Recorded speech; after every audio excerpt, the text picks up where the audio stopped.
Boa noite, meus irmãos.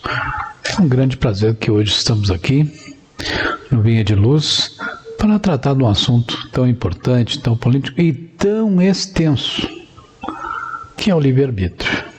Faremos uma análise hoje superficial, porque o tempo necessário para discutir o livre-arbítrio é realmente muito longo, porque é uma matéria que é muito controversa. Alguns têm um entendimento, outros têm outro, e a doutrina nos traz um entendimento muito grande, muito aprofundado. Então, hoje, nós iremos abordar alguns aspectos do livre-arbítrio. E ainda assim, recomendo, desde já, a leitura de O Livro dos Espíritos e todos os livros, que possam abordar esse assunto que é tão importante e, olhem só, primordial na questão da reencarnação, na questão de aproveitar a reencarnação, na questão de angariarmos créditos para as vidas futuras ou angariarmos dívidas. Então, é muito importante o bom uso, o uso racional do livre-arbítrio.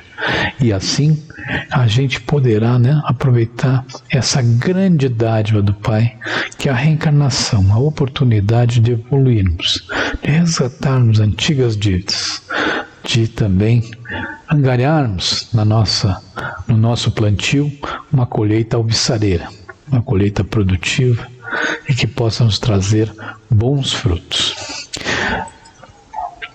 Bem, a gente baseou esse estudo numa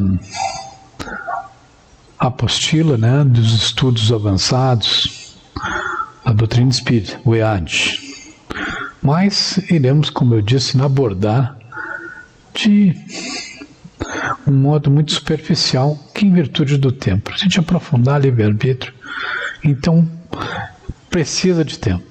Mas a gente hoje vai tentar trazer o máximo possível de informação e, se o Pai permitir, ao final teremos muito ainda o que pensar, muitas dúvidas, muitas questões, muitas coisas a serem esclarecidas. Porque o Espiritismo é isso, é o questionamento, é o aprendizado constante. E quanto mais aprendemos, mais temos o que questionar, mais o que temos de acrescentar aos nossos conhecimentos. Pois bem, então, nós vamos começar falando que o livre-arbítrio está diretamente ligado à ética, à moral, à vontade, ao determinismo. Como assim ao determinismo? A gente vai ver que não existe o determinismo. O determinismo, existe sim essa lei de ação e de reação, essa lei que nos traz de volta aquilo tudo que a gente plantou. E também vamos falar de liberdade, porque livre-arbítrio é exercer a liberdade com responsabilidade. Sigamos então, irmãos. Primeiro de tudo, a gente tem que, como eu disse, tem que pensar, a gente tem que ver que é um assunto extenso, porque ele começa lá na pergunta 843 do Livro dos Espíritos, que nos diz: tem o homem livre-arbítrio de seus atos? Os Espíritos então nos respondem: pois que tem a liberdade de pensar, tem igualmente a de obrar. Olha só, sem o livre-arbítrio, o homem seria máquina. Isso é, nós temos a liberdade dos nossos atos, mas o que ele nos diz aqui também é que nós, nessa obra, temos responsabilidade pelos nossos atos também. A pergunta 844 nos diz: o homem goza de livre-arbítrio desde o nascimento? Perguntou Kardec, aos Espíritos. E os Espíritos respondem: há liberdade de agir desde que haja vontade de fazê-lo. E segue assim por diante, meus irmãos. O estudo de livre-arbítrio, determinismo, hora da morte, não hora da morte, o que o livre-arbítrio tem a ver com isso.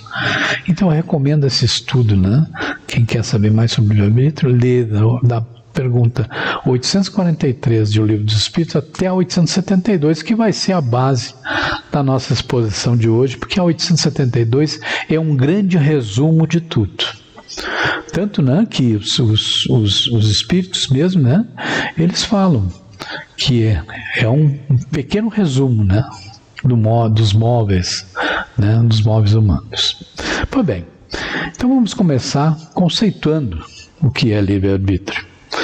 Segundo a Wise, né, um dicionário muito famoso e um dos mais completos da língua portuguesa, nos diz que é a possibilidade de decidir e escolher em função da própria vontade, isenta de qualquer condicionamento, motivo ou causa determinante. A liberdade de agir está condicionada, portanto, à vontade. Os espíritos já tinham nos dito isso, né? Sigamos. Segundo a doutrina espírita, então, né, livre-arbítrio é a liberdade de fazer ou não fazer, de seguir tal ou tal caminho para o seu adiantamento, que é um dos atributos essenciais do espírito. Então, para o adiantamento do espírito, porque o espírito não vai retrogradar, né? Ele não vai voltar para trás, mas ele pode estagnar, né? Se não se dedicar na encarnação que lhe é presenteada à evolução, né? A esse subir degraus nessa escada, né? Em busca da perfeição, que é a finalidade principal das encarnações, né? Revisar antigas dívidas e também angariar créditos, né? Para que evolua enquanto espírito. Bem, sigamos. Mas a espiritualidade nos alerta que esse livre-arbítrio está ligado ao progresso, né, do espírito.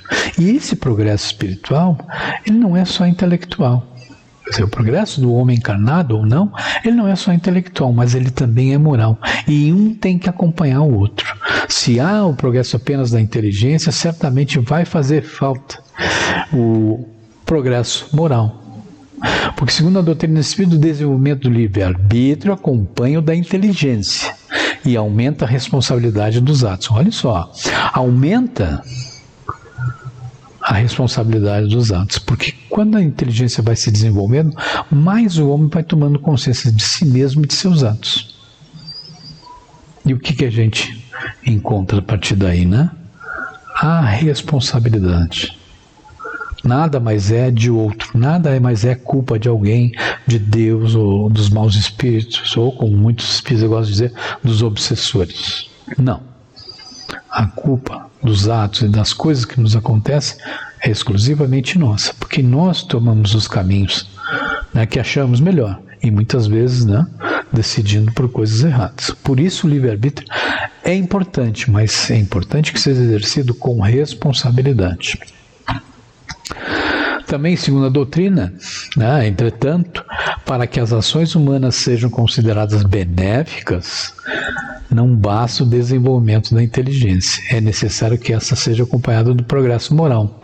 Porque a gente viu, né, seres muito inteligentes durante a história da humanidade, mas que usaram essa inteligência, então, para um lado negro, para um lado nefasto. Utilizar essa inteligência para o mal. Por isso é preciso o progresso moral, que melhora o espírito, que o eleva perante o Pai e perante a sua caminhada evolutiva. Também, segundo a doutrina, o progresso completo constitui o objetivo, mas os povos, como os indivíduos, só o atingem gradualmente, enquanto o senso moral não se houver desenvolvido neles. Pode mesmo acontecer que sirva da inteligência para a prática do mal, como eu falei anteriormente, né? O moral e a inteligência só se equilibram com o passar do tempo. Isso aí está lá na pergunta 780A do Livro dos Espíritos, que fala, né? Das 742 até a 772, que falam, então, sobre livre-arbítrio e outros assuntos ligados a ele, né? É preciso, sim, né, que haja esse progresso moral e intelectual, mas os espíritos já nos alertam. Esse progresso, ele é gradual. Temos visto isso na humanidade, né? Se pensarmos a humanidade como era ao tempo de Jesus, ou mesmo antes dele, né? E aí a humanidade de hoje, apesar que nos diz que a gente vive momentos muito negros, a gente evoluiu bastante, né? Tecnologicamente, moralmente também.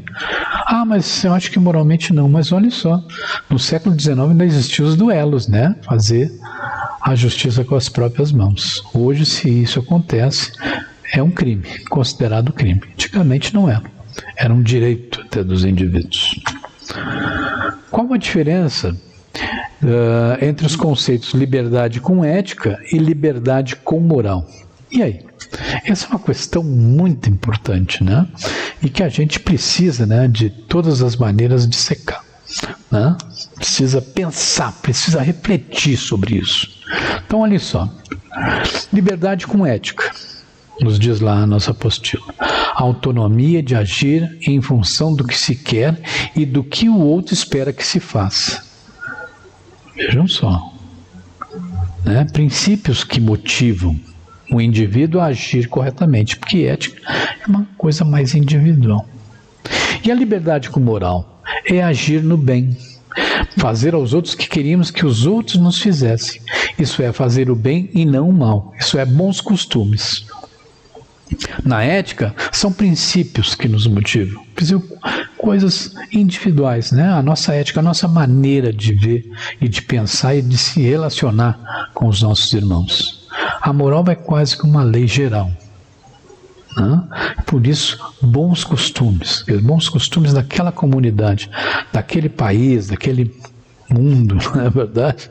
A Terra ainda precisa muito, né, de bons costumes. Por que o homem tem liberdade relativa? E aí? Essa é uma pergunta que se faz, mas que a gente sabe desde os primórdios que começa a estudar, né? O homem tem liberdade relativa porque o limite da manifestação da vontade individual se encerra quando começa a liberdade alheia. Não é o eu quero que me façam, né? Apenas, né, aquilo que eu também possa fazer, né? E que eu também possa fazer de bem. Então eu quero esse bem para mim também. Eu não quero fazer coisas aos meus irmãos que eu não gostaria que fizesse para mim. Então essa é, né, a liberdade relativa. A minha liberdade termina onde começa a liberdade do outro. Quer dizer, o direito do outro de viver bem também se limita ao meu direito de viver bem. Então veja, a nossa liberdade é relativa porque ela tem um fundamento muito maior, que é o bem comum, que é o amor ao próximo, que é o amor entre todos, o amor ao Pai. Afinal, somos todos filhos dele. Não é verdade? O que se entende pelo binômio liberdade e vontade? Então, como a gente pode aprofundar um pouco isso, né? Tanto a virtude como o vício depende da vontade do indivíduo. Mas tem gente que é muito fraca. Eu sou muito fraco, eu acabo comendo demais, porque eu gosto muito de comer comida boa. Eu gosto muito de comer pizza, então eu não consigo resistir. Mas é questão de vontade, né? De dominar a nossa vontade, que às vezes a gente não domina mesmo, né? Onde estamos em condições de dizer não, podemos sempre dizer sim. Ou ao contrário, né? Dependendo se isso vai de encontro, né, ao nosso bem-estar, é claro que a gente pode dizer não ou a gente pode dizer sim. De forma que se cumprir uma boa ação depende de nós, dependerá também de nós não cumprir uma ação má. Não é verdade? Porque olha só, nós podemos, em determinada situação, por exemplo, se a gente está passeando, né, está passando por uma rua e vê uma pessoa caída ao chão, né, ali fraca, com fome, a gente pode ajudá-la, né? Uns gostam de dar uma esmola, né? Outros vão ali num estabelecimento perto, compram um sanduíche, um refrigerante, né, um suco, vão lá e dão de comer a essa pessoa, né? Outros podem vê-la com frio, vai ali numa loja, compram um agasalho e dá. Ou simplesmente encaminha, né, para assistência social. Outros muito mais esplendidos, abraça essa pessoa e o leva para um lugar onde ela possa se banhar, onde ela possa se restabelecer, se alimentar e depois seguir a vida. Então veja, né? Mas isso vai da nossa vontade. E essa vontade de ajudar o próximo, a gente tem um mundo muito pródigo, né? Muita gente, né, tem esse costume, né, de ajudar ao próximo, fazer o bem sem olhar a quem. Mas também há situações em que o mal se apresenta e que cabe a nós, através do nosso livre-arbítrio, isso é, através da nossa vontade, né, estabelecer se vamos seguir por esse caminho nefasto ou vamos seguir pelo caminho do bem. E as coisas com os vícios também. Mas foi má influência, eu fui levado a isso, eu não me dei conta na hora, ou eu estava dormindo, ou eu estava bêbado. Né? Mas olha só, as pessoas dizem, mas eu estava bêbado quando fiz isso. Mas quando começou a beber, não assumiu o risco? Não foi uma vontade? E quando passou, excedeu, né, uma quantidade que levasse ele a perder o seu controle, também não é uma decisão de livre-arbítrio, uma decisão de vontade? Poderia ele interromper esse momento? Poderíamos. Mas tem gente que é muito influenciada, tem gente que é viciada, realmente. Mas até chegarmos ao vício é um caminho muito longo. Não nos cabe julgar ninguém. Estamos aqui usando de exemplos que servem para nós. Se enxergamos uma situação em que temos esse olhar crítico, cabe a nós somente esse olhar crítico. A não ser que formos ajudar o irmão, com uma atitude que possa melhorar ou possa ajudá-lo, não nos cabe bancar o juiz. Está lá no Evangelho. Não julgueis para não serdes julgados. E o Cristo já dizia, né? Ama teu próximo como a ti mesmo. O que se entende, então, esse binômio liberdade e vontade, né? Que a liberdade está limitada pela vontade. Nós temos, né, a oportunidade de satisfazer nossas vontades. Mas será que isso não vai nos privar da liberdade? Olha, vejo, né? As pessoas brigam. E aí tu pode dizer, eu tenho vontade de assassinar aquela pessoa. E de repente deixa fluir o seu instinto. Exerce a sua liberdade. Mas para isso vai preso. Então perde a sua liberdade por justamente não ter conseguido, né, dominar a sua vontade. Paulo de Tarso já nos dizia, entre as suas célebres frases, tantos ensinamentos, tantas frases bonitas, que tudo me é lícito, porém nem tudo me convém. Então, eu acho que resume essa ideia de liberdade e vontade. Tudo me é lícito, mas nem tudo me convém. A liberdade, qual é o significado dessa palavra, né? Capacidade de poder agir por si mesmo, com autodeterminação, independentemente de toda a coerção exterior. Então, agir por si mesmo. Mas tem gente que age por si mesmo para o mal. Mas tem gente que age por si mesmo no bem. E gente que age até um limite, porque sabe que a partir dali não vai fazer bem para si ou para outrem. Não é verdade? Então a liberdade, ela é, né, uma capacidade de agir por si mesmo. Até a liberdade de dizer, não vou ir adiante, é uma liberdade que temos. A liberdade de não querer o mal para mim nem para o outro. Em sentido filosófico, é a ausência de submissão e de servidão, condição oposta à opressão e à escravidão. É um ponto de vista. Autonomia e espontaneidade na manifestação da vontade ou desejos humanos. Essa é a liberdade. A liberdade é aquela que não tem freios. Mas há liberdade, e é isso que a gente fala desse livre-arbítrio, com responsabilidade. Onde termina a minha liberdade é onde começa a liberdade e os direitos do outro irmão.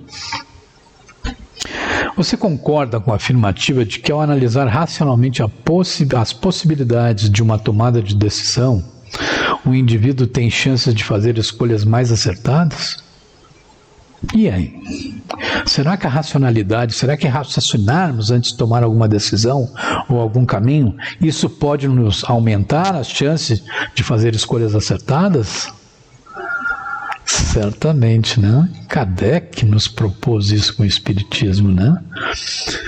De sempre ter a razão como princípio fundamental de qualquer análise, de qualquer crença. Já nos falava de uma crença, a religião que era, né, uma fé raciocinada, quer dizer, não se basear em coisas fúteis, em coisas frágeis, como milagres, como acontecimentos, né, sobrenaturais e coisas, não. Tudo havia uma explicação para Kardec, e isso ele colocou nas obras básicas. Na Gênesis, falando, né, da parte científica, lá o livro dos médiuns, né, nos fala de fenômenos, né, que as pessoas tinham medo, mas que o livro dos médiuns nos fala com assim, sobriedade sobre esses acontecimentos, todos calcados na razão. Kardec, estudioso que é um grande cientista, né, trouxe esse grande legado, né, que a espiritualidade certamente o intuiu, né, sobre a responsabilidade dos atos através da racionalidade. Então, claro, se a gente pensar bem antes de qualquer atitude, certamente temos maiores chances de fazer uma escolha acertada. Tem o intelecto prioridade sobre as paixões? É preciso, né, que a gente entenda o que é, né, a paixão. A vontade é o sentimento que incita alguém a atingir o fim proposto por essa faculdade. Aspiração, anseio, desejo. Isso não chama vontade. Paixão, olha só. Kardec já nos dizia que a paixão é uma coisa que nos controla, não nós controlamos a paixão. A paixão está no excesso aliado à vontade. Olha só, o excesso aliado à vontade. Visto que o princípio que lhe dá origem foi posto no homem para o bem, né? À vontade, e pode levá-lo a grandes coisas. O abuso que dela se faz é que causa o mal. Isso é, a paixão nos domina. Não é verdade? Essa é a grande verdade, né? E que Kardec, né, nos fala, né? Que a paixão nos domina. Isso aí está lá na questão 907 de O Livro dos Espíritos, né? Quando ele fala das paixões, ele diz um capítulo inteiro, né? As paixões. Pois bem, voltemos então à nossa pergunta anterior. Tem o intelecto prioridade sobre as paixões? É claro, né? Tudo que é raciocinado, tudo que é levado com a razão, sem a paixão, né? Porque a paixão nos domina. Descartes, né, 200 anos de Kardec, ele lançou um livro chamado As Paixões Humanas, né? E ele fala disso, né, que a paixão domina. A paixão é o contrário da ação, porque a ação é uma coisa positiva, mas a paixão não. A paixão, ela domina, né? Ela subjuga. Por isso que se diz, né, nós temos na linguagem popular, né, está apaixonado, agora deu, né? Está com os 4 pneus arriados, isto é, está dominado por aquela situação, né? A voz do povo é a voz de Deus, né? E traz essa sabedoria popular, né? A gente traz também para ilustrar esses momentos. Então é claro que o intelecto tem prioridade sobre as paixões, desde que o indivíduo esteja preparado e queira isso, né? Muitas vezes as paixões são muito fortes, né? E o indivíduo até se faz assim de omisso e deixa a razão ser superada pela paixão, mas pensando direitinho, com responsabilidade, isso não vai acontecer, né? A pessoa pode perfeitamente fazer uso do seu livre-arbítrio sem intervenção de outra, mas o fará com segurança se tiver conhecimento e consciência dos limites da sua liberdade. E aí? Né? Pode fazer o perfeito uso do seu livre-arbítrio, sem intervenção de ninguém. Mas o fará com segurança se tiver conhecimento e consciência dos limites da sua liberdade? É claro, né, que o indivíduo que tem consciência dos seus limites, né, tem consciência de que sua liberdade vai até onde começa a do outro, né, tem consciência de que seus atos são e devem ser corretos na presença ou na ausência de pessoas. O Espiritismo nos coloca isso muitas vezes, né? E se não tiver alguém presente, eu posso fazer? né? Hoje em dia, com internet, com tantas câmeras pelo mundo, né? Às vezes há flagras, né, de pessoas que, não vendo ninguém na volta, chegou a olhar, né, para o lado, fazem coisas, né, que não são recomendáveis, porque não estão na presença de pessoas. É a famosa hipocrisia, né? A famosa falsidade. Mas a razão pode superar realmente essa paixão, não é verdade? E o livre-arbítrio pode ter seus limites, sim. São os atos humanos guiados por um determinismo imposto por Deus? Então vejo, né? Aqui vem a questão do determinismo. Será que a gente já nasceu, né, com a vida marcada, né, com a vida roteirizada, né? É certo que a gente, antes de encarnar, a gente faz todo um planejamento reencarnatório, né? Mas não quer dizer, né, que a gente possa, né, ter feito isso como determinismo. Não, são proposições que a gente faz para que aproveite melhor essa reencarnação aqui na Terra, né, essa encarnação na Terra, para fazer evoluir o nosso espírito, seja pedindo perdão aos nossos irmãos, seja resgatando, né, prejuízo que tenha causado ao outro, né, seja se dedicando ao bem, né, para evoluir enquanto espírito, né? Então, esse determinismo, a gente vai ver, não existe. Vai de acordo, né, com a vontade do indivíduo. Determinismo, né, segundo a tese filosófica do determinismo, afirma que tudo que acontece está pré-determinado. O universo seria comparável a uma imensa máquina em funcionamento automático e infalível. O determinismo foi útil para a ciência na definição de leis físicas, químicas e biológicas. Mas olha, nós estamos falando de livre-arbítrio, né? Como é que pode haver determinismo se nós temos milhões, bilhões de pessoas com seus livre-arbítrios, né? Se fosse tudo determinado, essas pessoas não iriam interagir, não teriam influência umas nas outras, né? Na verdade, por isso o nosso livre-arbítrio tem que ser exercido com responsabilidade. O determinismo, ele não existe. O determinismo acontece apenas, né, para ilustrar, né, para tentar justificar certas coisas. Fatalidade também, né? Fatal é determinado, marcado, fixado pelo fato ou destino. Fatalidade, qualidade ou caráter de fatal. Sorte inevitável, destino. Acontecimento funesto, infortúnio, desgraça.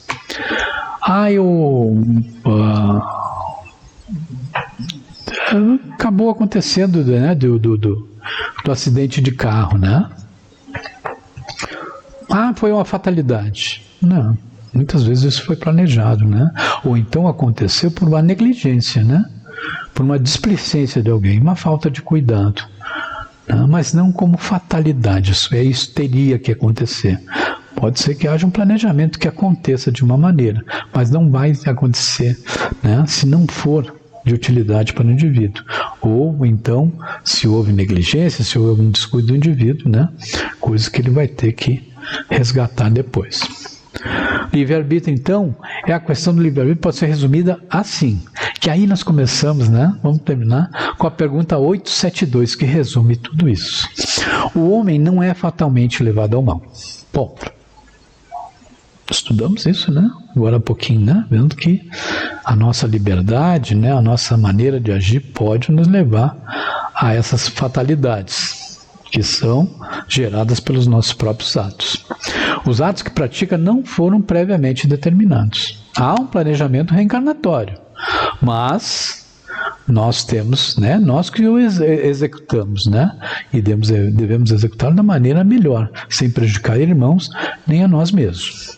Os crimes que comete não resultam de uma sentença do destino. Não existe essa questão do destino dominar as nossas vidas. Nós podemos racionalmente dominar tudo que acontece conosco, desde, né, que tenhamos essa racionalidade, né, estejamos no caminho do bem também. O livre-arbítrio, segundo a pergunta 872, ainda do Livro dos Espíritos, ele pode, como prova ou expiação, escolher uma existência em que seja arrastada ao crime. Olha só, como é complexo tudo isso. Quer pelo meio em que se ache colocado, quer pelas circunstâncias que sobrevenham, mas terá sempre a liberdade de agir ou não agir, isso é. Pede como prova vamos dizer, ser um assassino e ficar preso o resto da sua vida.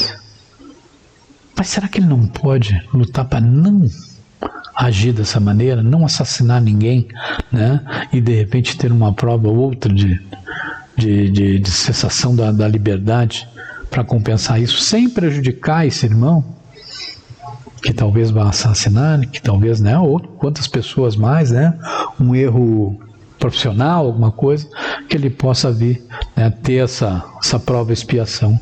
Pode provar, né, expiar de outras maneiras. Assim, o livre-arbítrio existe na escolha da existência e das provas que o espírito elegeu no estado da erraticidade e na condição de encarnado na faculdade de ceder ou de resistir aos arrastamentos a que todos estamos voluntariamente submetidos. Olha, na faculdade de ceder ou não, de concordar ou não, de fazer ou não fazer, de aceitar ou não aceitar. Tudo depende dessa liberdade do indivíduo e do seu raciocínio. Isso é da razão, a razão sobrepujando a paixão, a razão sobrepujando todos os instintos maus do indivíduo, a razão sobrepujando as escolhas más.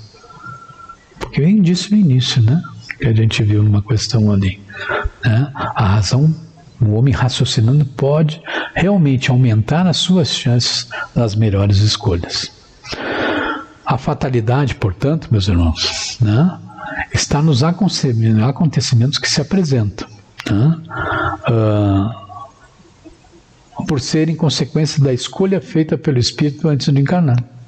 Então, essas fatalidades, na realidade, são fatos que foram escolhidos, situações que nos propusemos a passar para que possamos, né, aproveitar essa encarnação para evoluir enquanto espíritos. Pode deixar de haver fatalidade no resultado de tais acontecimentos, visto depender do homem, pela sua prudência, modificar o curso das coisas. Viu? Prudência, né? Nunca há fatalidade nos atos da vida moral. Vejam só. É isso, né, que é um dos fundamentos do Espiritismo, que é a reencarnação, que nos faz refletir sobre isso, sobre o nosso livre-arbítrio, né? Nunca há fatalidade nos atos da vida normal. Nós temos o livre-arbítrio de nos envolver com esses atos, de dar o transcorrer desses atos. Mas certamente tudo isso, né, foi previamente planejado para a nossa reencarnação. E a reencarnação é a ferramenta da justiça divina que nos dá a oportunidade, como já disse várias vezes aqui, resgatar antigas dívidas, resgatar débitos que temos com nossos irmãos e também colher, plantar grandes frutos, grandes sementes, né, para que colhamos grandes frutos no futuro e até em outras encarnações também. O livre-arbítrio, meus irmãos, deve ser usado com responsabilidade. E nós sabemos disso.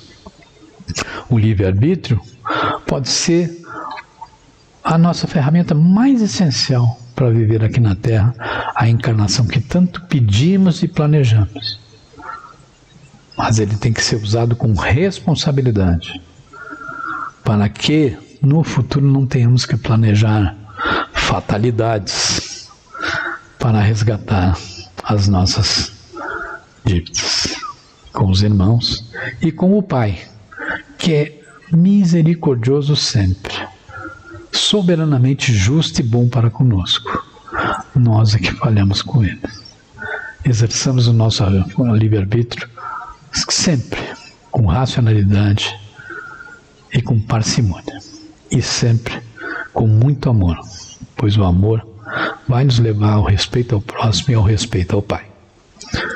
Muito obrigado, meus irmãos, e que tudo corra bem para nós sempre que exercermos o nosso livre-arbítrio. Deixando no final uma mensagem que liberdade é a condição essencial da perfectibilidade humana. Isso é, a nossa liberdade vai nos levar à perfeição um dia, e o nosso livre-arbítrio será harmonioso e perfeito.